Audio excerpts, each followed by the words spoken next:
नमस्कार दोस्तों, मैं शुभम दुबे आपका स्वागत करता हूं शुभ लक एजुकेशन में। और आज हम बात करेंगे प्याजी के संज्ञानात्मक विकास का सिद्धांत, जिसमें आज हम दो स्टेज को कंप्लीट करेंगे। टोटल स्टेज दिए हैं प्याजी ने 4, जिनमें से हम आज करेंगे स्टेज 1 और स्टेज 2 के बारे में। स्टेज 1 और स्टेज 2, पहली है जो है सेंसरी मोटर जिसे कहते हैं संवेदी पेशी अवस्था, दूसरी है प्री ऑपरेशनल जिसे कहते हैं पूर्व संक्रियात्मक अवस्था।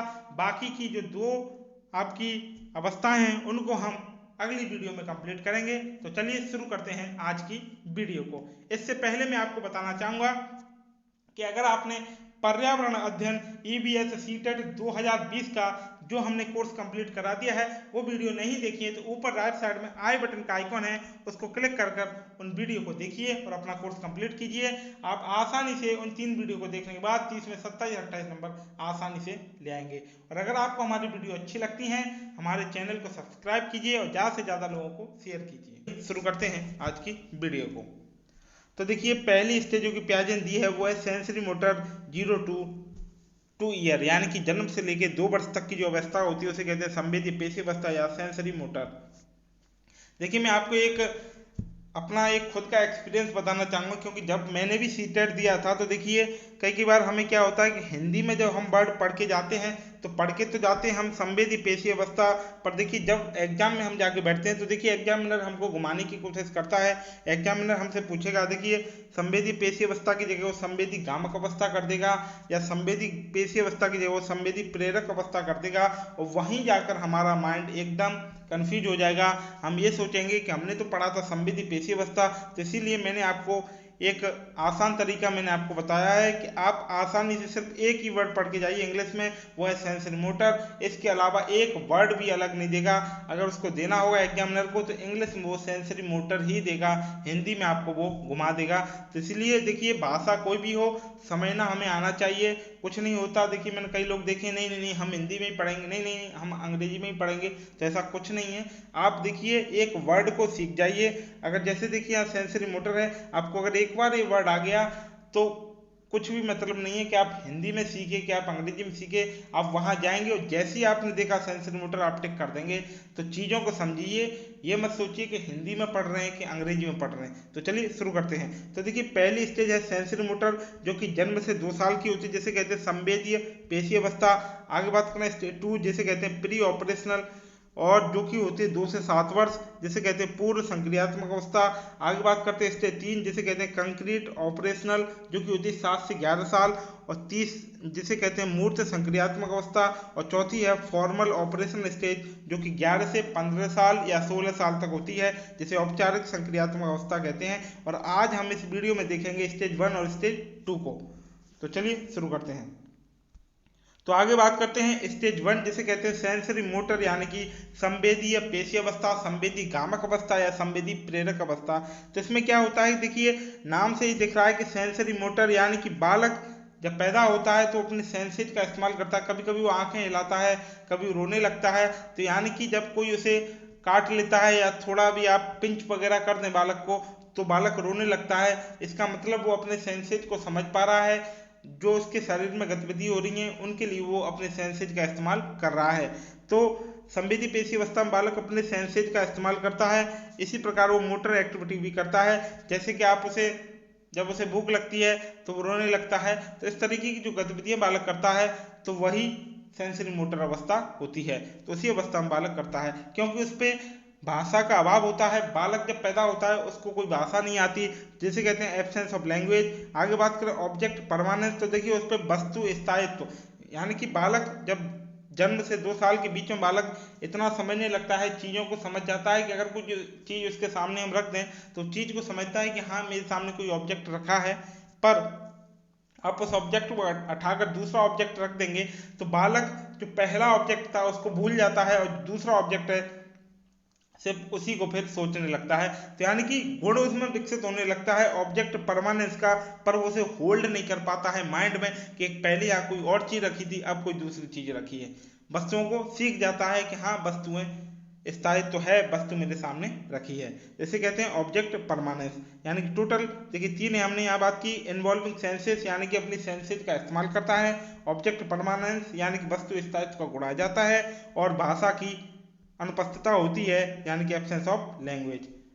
आगे बात करें पॉइंट नंबर 4 के सेपरेशन एंजाइटी, तो देखिए बालक में जो पहली सेंसरी मोटर अवस्था होती है यानी कि संवेदी पेशी अवस्था, उसमें सेपरेशन एंजाइटी नामक गुण भी विकसित हो जाता है। देखिए इसमें क्या होता है कि जब हम बालक को उसकी माँ से या उसका जो भी प्रिय है जिससे बालक उसकी गोद में है, उसको अगर हम खींचने की कोशिश करते हैं या उससे लेने की कोशिश करते हैं तो बालक रोने लगता है। बालक समझ जाता है कि मुझे छीनने की कोशिश कर रहा है या मुझे यहाँ से दूर करने की कोशिश कर रहा है, तो यही होती है सेपरेशन एंजाइटी। आगे बात करें गोल डायरेक्टेड एक्शन, तो देखिए गोल डायरेक्टेड एक्शन की बात करें तो लक्ष्य निर्धारित क्रिया होती है। जब देखिए बालक अगर कहीं बैठा हो और आप पीछे से ताली बजाएं या आवाज़ दें तो बालक तुरंत मुड़ के देखता है। इसका मतलब कि जब भी आप कोई आवाज़ देंगे या कोई प्रतिक्रिया करेंगे या कोई आवाज करेंगे तो बालक उसको सुन के तुरंत पीछे मुड़ के देखेगा, यानी कि उस पर तुरंत एक्शन लेगा। जो बालक की क्रियाएं होती हैं वो गोल डायरेक्टेड एक्शन होते हैं। कब? पहली स्टेज में, जिसे कहते हैं सेंसरी मोटर स्टेज। तो देखिए एग्जामिनर आपसे इसी हिसाब से प्रश्न पूछता है। देखिए वो प्रश्न बना देगा कि जब बालक छोटा होता है यानी कि संवेदी पेशी अवस्था में बालक किससे सबसे ज्यादा सीखता है, तो वो अपने सेंसेज को इन्वॉल्व करके सीखता है। ऑब्जेक्ट परमानेंस का गुण कौन सी अवस्था में विकसित हो जाता है, तो विकसित हो जाता है संवेदी पेशी अवस्था यानी सेंसरी मोटर 0 से 2 साल। और भाषा का कब अभाव होता है बालक पे, तो सेंसरी मोटर यानी कि संवेदी पेशी अवस्था। तो इस प्रकार से एग्जामिनर आपसे पूछता है। बड़े सिंपल देखिए वे मैं आपको समझा रहा हूँ, ज़्यादा आप देखिए डीप में पढ़ेंगे, थ्योरी पढ़ेंगे, यहाँ पॉइंट टू पॉइंट आपको आसानी से समझ में आ जाएगा। आगे बात करें, देखिए पहला है स्टेज 2 प्री ऑपरेशनल यानी कि 2 से 7 साल तक जो स्टेज होती है, पूर्व संक्रियात्मक अवस्था भी हम इसे कहते हैं, जो कि 2 से 7 साल तक की होती है। आगे बात करें, देखिए इससे कभी सीटेट में तो कभी पूछा नहीं है कि इसकी जो सब स्टेज हैं पूर्व संक्रियात्मक की वो क्या है, पर ये हरियाणा टेट में एक प्रश्न पूछ लिया गया था, तो इसलिए मैंने इसको भी शामिल कर लिया कि कहीं इस बार सीटेट में ना पूछ ले जाए। तो देखिए 2 स्टेज ऑफ प्री ऑपरेशनल, तो वो होती है प्री कंसेप्चुअल और इंट्यूटिव। या आप लिख लीजिए कहीं पेन या कॉपी पे, अपनी पेन या कॉपी लेके आप बैठा करिए। देखिए मैं आपको शुरुआत से ही ये बात कहते आ रहा हूँ कि जब भी आप मेरी वीडियो को देखें पेन या कॉपी आप लेके बैठें, जिससे जो भी आपको मोस्ट इंपोर्टेंट चीज मैं बताऊँ उसको आप नोट कर लिया करिए, ठीक है। तो जो सब स्टेज होती हैं प्री ऑपरेशनल यानी कि पूर्व संक्रियात्मक की, वो होती है प्री कंसेप्चुअल और इंट्यूटिव। तो आगे बात करते हैं पूर्व संक्रियात्मक यानी कि प्री ऑपरेशनल स्टेज के बारे में। किसमें पियाजे ने क्या कहा, तो पियाजे कहते हैं कि सिंबल, गेस्चर और लैंग्वेज यानी कि प्रतीक, इशारों और भाषाओं का डेवलपमेंट बालक में होने लगता है। कौन से स्टेज में? पूर्व संक्रियात्मक स्टेज में। इसमें जब बालक की जो सोच होती है वो अपलटावी सोच होती है, यानी कि बालक इसमें चीज़ों को रिवर्स नहीं कर पाता है। यहाँ पर रिवर्सिबल थिंकिंग होती है। कैसे होती है? जैसे कि देखिए मैं बताऊँ, जब बालक को आप पूछेंगे 2, 3, 5 इनको जोड़ के दिखाओ तो बालक आसानी से जोड़ देगा, पर आप अगर लौट के पूछेंगे 5 + 3 2 इनको जोड़िए, तो बालक उसको रिवर्स नहीं कर पाएगा, बालक वहाँ उसको सॉल्व नहीं कर पाएगा। तो यही होती है इरिवर्सिबल थिंकिंग। तो बालक में अपलटावी सोच होती है, वो चीज़ों को पलट नहीं पाता। आगे बात करें इलॉजिकल, तो देखिए बालकों की जो बातें होती हैं इस अवस्था में तो वो तर्कहीन होती हैं। यानी कि बालक देखिए कभी कभी ऐसा सवाल पूछेगा कि रात अंधेरी क्यों है, सूरज पीला क्यों है, आकाश नीला क्यों है। तो इस तरीके के सवाल वो बालक पूछने लगता है।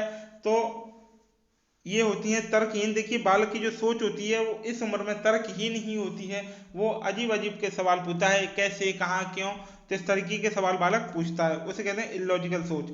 आगे बात करें सेंट्रेशन, तो देखिए बालक यहाँ पर सिर्फ एक तरीके से चीज़ों को वर्गीकरण यानी कि उनको अंतर कर पाता है। जैसे कि देखिए आपने अगर बालक से पूछ दिया, 4 डिब्बे आपने सामने रख दी बालक के और पूछा कि देखिए पीला, नीला, हरा, आपने रंग बता दिए और ऊपर से आपने ये बता दिए छोटा, बड़ा और नाटा, ऐसे आपने 3 एंगल ऐसे बता दिए और आपने कलर भी बता दिए। तो देखिए बालक जिस हिसाब से अगर आप उनसे बोलेंगे कि इन्हें वर्गीकरण कीजिए, तो बालक सबसे पहले उसको अगर रखने की कोशिश करेगा, क्रम में लगाने की कोशिश करेगा, तो कलर के हिसाब से करेगा, क्योंकि वो कलर की तरफ ज़्यादा अट्रैक्ट होगा। इसलिए वो सिर्फ एक एक्सपेक्ट पर ही उस चीज़ को, एक ही तरीके से उस चीज़ को लगा पाते हैं, जिसे कहते हैं सेंट्रेशन। और देखिए जब वो सारे एक्सपेक्ट को लेके चलते हैं, चाहे कलर हो चाहे साइज हो, तब उसे कहते हैं डिसेंट्रेशन, जो कि आता है आपका 3rd स्टेज में। और ये आता है सेंट्रेशन, जो कि आता है आपका 2nd स्टेज, पूर्व संक्रियात्मक प्री ऑपरेशनल 2 से 7 साल तक। आगे बात करें ईगो सेंट्रिज्म, तो ईगो सेंट्रिज्म में आ जाता है बालक में अहम केंद्रता होती है। बालक सिर्फ अपने बारे में ही सोचता है इस स्टेज में, यानी कि जैसे आप बालक से पूछेंगे तो देखिए बालक अपना अपना काम करता है, जैसे कि मेरी पेंसिल, मेरा पेन, मेरा बस्ता, मेरा चप्पल, मेरे पापा, मेरे मम्मी। तो इस हिसाब की जो बातें होती हैं वो सिर्फ बालक अपने तक ही सीमित रखता है, वो उसे दूसरों की कोई परवाह नहीं होती, उसे कहते हैं ईगो सेंट्रिज्म। तो बालक में अहम केंद्रता आ जाती है। तो देखिए देख लेते हैं बालक में क्या क्या चीज इस स्टेज में होती है। सिंबल, गेस्चर, लैंग्वेज, प्रतीक और इशारा, भाषा का डेवलपमेंट होने लगता है। इरिवर्सिबल थिंकिंग होती है बालक की। इलॉजिकल या तर्कहीन विचार होते हैं। सेंट्रेशन, एक ही एक्सपेक्ट से सोच पाता है, वर्गीकृत कर पाता है। ईगो सेंट्रिज्म और उसमें अहम केंद्रता होती है। आगे बात करते हैं कि सिंबॉलिक थॉट। तो सिंबॉलिक थॉट यानी कि प्रतीकात्मक सोच। पियाजे कहते हैं कि इस अवस्था में बालक में प्रतीकात्मक सोच विकसित होने लगती है। यानी कि जैसे कि सिंबॉलिक थॉट की बात करें कि अगर हम बालक को बोलेंगे सेब, तो बालक सोचने लगता है कि हाँ सेब इस प्रकार का हो सकता है, दिमाग में वो सोचने लगता है सिंबॉलिक थॉट। अगर हम उससे बोलते हैं डॉग, तो डॉग की भी प्रतीक अपने दिमाग में ले आएगा। ये विकसित होने लगती है पियाजे की सेकंड स्टेज में।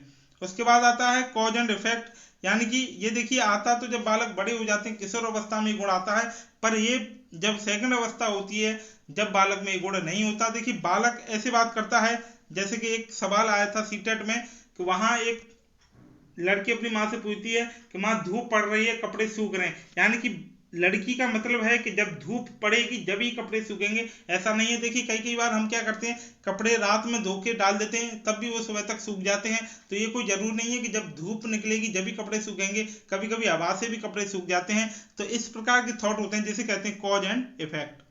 आगे बात करें एनिमिज्म, तो इस प्रकार के एनिमिज्म का मतलब होता है जीवात्मा, यानी कि बालक जो नॉन लिविंग थिंग होती है उनको भी ह्यूमन बींग्स बनाने की कोशिश करता है। जैसे कि बालक कहता है एंग्री सन, हॉट एंग्री सन, यानी कि एंग्री यानी कि गुस्सा, गुस्सा मानवों के लिए यूज किया जाता है, पर बालक उसको जो नॉन लिविंग थिंग है उनके लिए भी यूज करने लगता है, जिसे कहते हैं एनिमिज्म।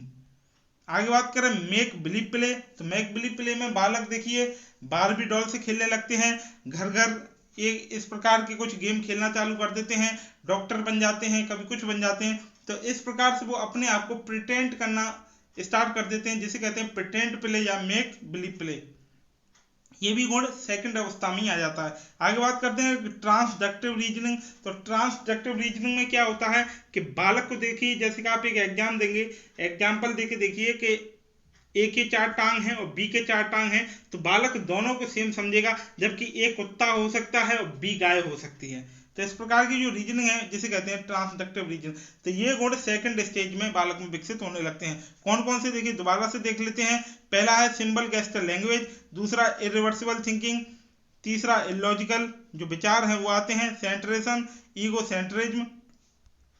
अगला है सिंबॉलिक थॉट यानी प्रतीकात्मक सोच, cause and effect, animism, make believe play और ट्रांसडक्टिव रीजनिंग। इस प्रकार के गुण बालक में विकसित होते हैं। तो देखिए अभी हमने दोनों स्टेजों को अच्छे से देख लिया है। अब हम इनसे रिलेटेड जो भी प्रश्न सीटेट में पूछे गए हैं उनको हम करेंगे, और देखिए बड़ी आसानी से हम उन प्रश्नों को हल कर पाएंगे। तो चलिए शुरू करते हैं। तो पहला प्रश्न है कि अकॉर्डिंग टू पियाजे a child of 0 to 2 year learn best by, यानी कि जो पहली अवस्था होती है पियाजे के अनुसार, उसमें बालक किससे सर्वाधिक सीखता है, किससे अच्छी तरीके से सीखता है। देखिए यहाँ पे देखिए आपको कुछ नहीं देखना, आपको सिर्फ इतना देखना है कि पहली स्टेज किससे सीखता है, अपने सेंसेस से। तो यहाँ पे आपको देखिए एक वर्ड देखना है, सेंस कहाँ आ रहा है, तो वो आ रहा है by using senses, option D. तो इसका सही उत्तर है डी। आपको सिर्फ ऑप्शनों से खेलना है, आसानी से आप प्रश्न हल करके आएंगे, कोई दिक्कत नहीं होगी। यानी कि पियाजे ने क्या कहा है कि बालक पहली अवस्था में सेंसों के द्वारा सीखता है, तो best learn by using senses. आगे बात करते हैं अगला प्रश्न कि पियाजे का संज्ञानात्मक विकास सिद्धांत कॉग्निटिव डेवलपमेंट थ्योरी के अनुसार संवेदी क्रियात्मक अवस्था होती है। तो देखिए संवेदी क्रियात्मक अवस्था यानी कि पहली अवस्था जिसे कहते हैं सेंसरी मोटर स्टेज, वो होती है जन्म से 2 वर्ष। ये सीटेट 2015 में आ चुका है। आगे बात करते हैं कि when a child see the world only in terms of his own self and is not able to appreciate others point of view, it is called, यानी कि जब बालक केवल अपने अनुसार दुनिया देखता है, दूसरे के नजरिए की सराहना करने में सक्षम नहीं, इसे कहते हैं। ध्यान देखिए जब बालक अपने बारे में सोचता है उसे कहते हैं इको सेंट्रिज्म, जिसे हमने अभी बताया था, जिसे कहते हैं अहम केंद्रित वृत्ति। आगे बात करेंगे the concept of object permanence is attend during पियाजे स्टेज ऑफ डेवलपमेंट, यानी कि किसी वस्तु के स्थायित्व की अवधारणा पियाजे के विकास के किस चरण में प्राप्त होती है। तो देखिए अभी हमने बात की थी वस्तु स्थायित्व यानी कि पहली अवस्था, जिसे हम क्या कहते हैं, सेंसरी मोटर स्टेज। तो देखिए इस प्रकार हमने अपनी जो पियाजे की 2 स्टेज थी वो कंप्लीट कर लिए। इसके बाद आएगा पार्ट 2, जिसमें हम आपको बाकी की 2 स्टेज कंप्लीट करा देंगे, कंक्रीट ऑपरेशनल स्टेज और फॉर्मल ऑपरेशनल स्टेज, यानी कि औपचारिक संक्रियात्मक अवस्थाएं। ये सारा आपका मैटर कंप्लीट हो जाएगा 2 वीडियो में, और पियाजे की थ्योरी से जो भी प्रश्न आएगा आप आसानी से कंप्लीट करके आएंगे। तो बने रहिए हमारे साथ। हमारी वीडियो अगर आपको अच्छी लगती है तो लाइक कीजिए, हमारे चैनल को सब्सक्राइब कीजिए। Thanks for watching, have a great day.